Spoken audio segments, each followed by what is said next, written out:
जिस खबर की हम सबको इंतजार है फाइनली वो आने वाली है। किसी भी टाइम किसी भी दिन अब ईगोर स्टीमैच को सैक कर देने वाली न्यूज हमारे सामने प्रकट हो सकती है, प्रस्तुत हो सकती है।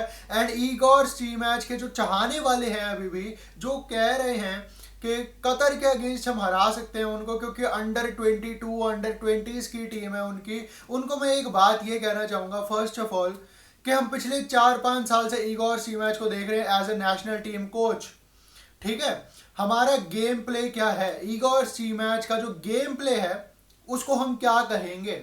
जैसे मिकेल अरटेटा की हम कहते हैं पोजेशन बेस्ड फुटबॉल खिलाते हैं वो, पेप ग्वार्डियोला को हम कहते हैं कि वो पोजेशन बेस्ड फुटबॉल खिलाते हैं। बट ईगोर स्टीमैच के बारे में हम क्या कहेंगे, क्या वो गेम खिलाते हैं possession based, long ball, counter attack?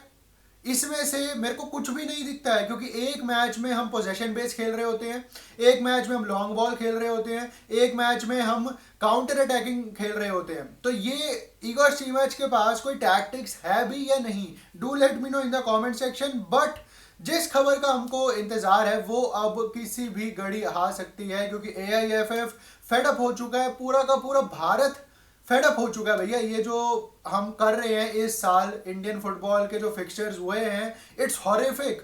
Hey guys, welcome back to my channel. And अगर आप चैनल पे पहली बार आए हो तो make sure subscribe to this channel, क्योंकि यहाँ पे आपको इंडियन फुटबॉल पे डेली रिलेटेड वीडियोस मिलती रहती हैं।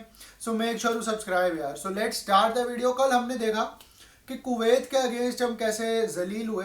कुवैत के अगेंस्ट हमने 30 दिन के कैंप के बाद भी कुछ नहीं उखाड़ पाए। हम 30 दिन के कैंप के बाद भी ईगोर स्टीमैच यही कह रहे हैं अभी भी कि ड्रॉ एक ऑप्टिमिस्टिक रिजल्ट था, एक रियलिस्टिक रिजल्ट जो था वो ड्रॉ था।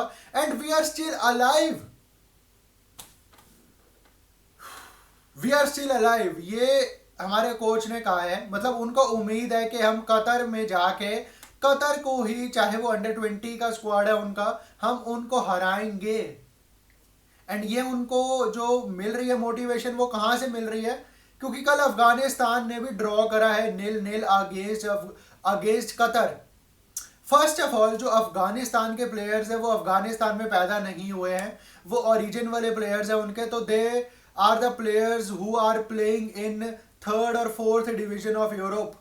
एंड उनके बेसिक्स हम इंडियन प्लेयर्स से काफ़ी काफ़ी ज़्यादा बड़े हैं, काफ़ी ज़्यादा बढ़िया बेसिक्स हैं उनके। एंड अगर मैं सच बात बताऊं तो अफगानिस्तान अपने दिन पे किसी भी टीम को हरा सकती है एशिया में, एंड इट्स अ फैक्ट। उन्होंने इंडिया को हराया, उन्होंने कतर को रोक लिया। हो सकता था कि वो कतर का मैच कल जीत भी जाते। एंड अब कुवैत वाला जो मैच है वो एक डू और डाई मैच है उनके लिए। एंड इससे मोटिवेशन मिल रही है ईगोर स्टीमैच को कि अगर अफगानिस्तान रोक सकती है कतर को तो हम क्यों नहीं रोक सकते। वेल, ईगोर स्टीमैच आपका कोई स्ट्रक्चर नहीं है, आपने कोई काम नहीं करा हमारे इंडियन फुटबॉल में। And stop covering your nonsense bullshit by saying we are still alive.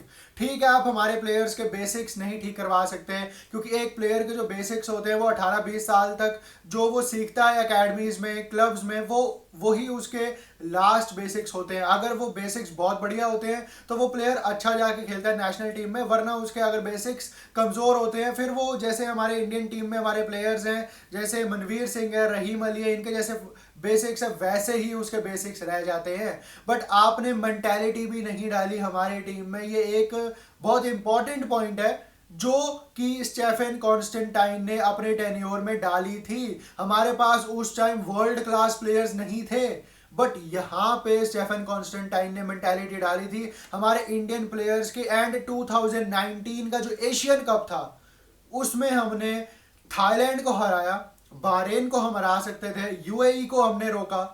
तो ये रिजल्ट्स तभी आए थे ड्यू टू मेंटालिटी, वरना तब भी हमारे पास एक बिलो एवरेज स्क्वाड था।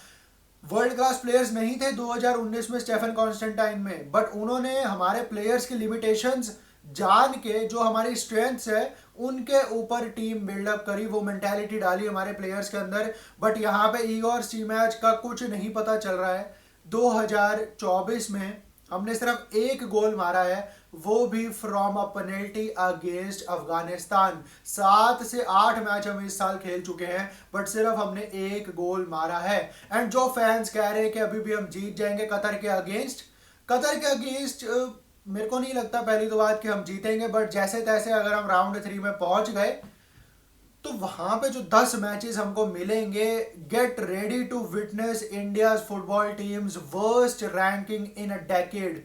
वहां पे जो हमारा हाल होगा उन 10 मैचों में, अगर इगोर स्टीमैच ही हमारे कोच रहे तो वो बयान करने लायक नहीं है कि वो कैसे हालात होंगे हमारे, क्योंकि कुछ क्लियर नहीं है कि इगोर स्टीमैच क्या करवाना चाह रहे हैं इस टीम के साथ, क्योंकि it's been 4 to 5 years now and आपके बेसिक्स ही नहीं समझ आ रहे हैं इंडियन फुटबॉल फैंस को कि आप करवाना क्या चाहते हो हमारे प्लेयर्स से।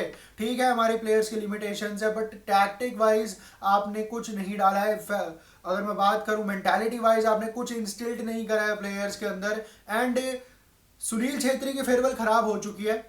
इंडियन फुटबॉल टीम्स की जो एक्सपेक्टेशंस थी वो अब ऑल टाइम लो पर है, but against Qatar I don't see any miracle happening on that day, क्योंकि उनके घर पे जाके उनको हराना, ठीक है उनके अंडर 20 स्क्वाड है, अंडर 23 स्क्वाड है, whatever you can call, but they are far far better than Indian football team right now squad. And Afghanistan की टीम जो है वो बहुत आगे है इंडियन फुटबॉल टीम से। रैंकिंग के भलेखे में मत रहो, रैंकिंग में हम चाहे आगे अफगानिस्तान से, बट क्या हमारी औकात है ये अफगानिस्तान ने हमको 2 बार ही बताया है।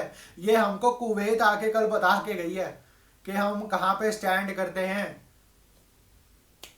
तो यही थी न्यूज़, कभी भी सैक हो सकते हैं इगोर स्टीमैच, बट कतर वाले मैच के बाद ही वो मोस्ट प्रोबेबली सैक होंगे, क्योंकि जो कल का ड्रॉ है वो एक तरीके से इंडिया को लटका दिया है उसने अब बीच में, कि इंडिया ना तो पूरी तरह से बाहर हुई कल रात को वर्ल्ड कप क्वालिफायर्स से, ना ही पूरी तरह हम राउंड 3 में पहुंचे हैं। तो बीच में लटकी हुई है इस वक्त इंडियन फुटबॉल फैंस भी, इंडियन फुटबॉल टीम भी, बट कोच एंड AIFF इसमें सबसे ज़्यादा मजे लूट रहे हैं। तो यही थी आज की video. Do let me know your thoughts regarding Igor Stimac and India versus Qatar match. यही थी आज की वीडियो। अगर आपको पसंद आई हो तो लाइक शेयर एंड सब्सक्राइब जरूर कर देना। Till then peace out, bye.